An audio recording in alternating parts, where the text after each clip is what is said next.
ഹനുമാൻ സ്വാമിയുടെ ജന്മദിനം ഹനുമത് ജയന്തിയായി ആചരിക്കുന്നു.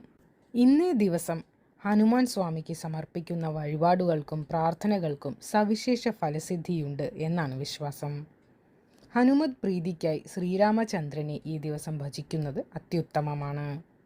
ആഗ്രഹ സാഫല്യത്തിനായി ശ്രീരാമജയം കഴിയാവുന്നത്ര തവണ ജപിക്കുകയോ എഴുതുകയോ ചെയ്യാം. ശനിദശ, ശനിയുടെ അപഹാരം, കണ്ടകശനി, അഷ്ടമശനി, ഏഴര ശനി തുടങ്ങിയ ദോഷകാലങ്ങൾ അനുഭവിച്ചു വരുന്നവരും തൊഴിൽ ക്ലേശങ്ങൾ അനുഭവിക്കുന്നവരും ദോഷശാന്തിക്കായി ഹനുമത് ജയന്തി ദിനത്തിൽ വ്രതം അനുഷ്ഠിക്കാവുന്നതാണ്. ഹനുമത് ഭക്തരെ ശനിദോഷം ബാധിക്കില്ല എന്ന് ശനിദേവൻ ഉറപ്പ് നൽകിയിട്ടുണ്ട് എന്നാണ് പുരാണത്തിൽ പറയുന്നത്. പൂർണ്ണ ഉപവാസമോ ഒരിക്കലായോ വ്രതം അനുഷ്ഠിക്കാം. ഹനുമത് ക്ഷേത്ര ദർശനം നടത്തി പ്രാർത്ഥിക്കുകയും വഴിപാടുകൾ സമർപ്പിക്കുകയും ചെയ്താൽ വായുവേഗത്തിൽ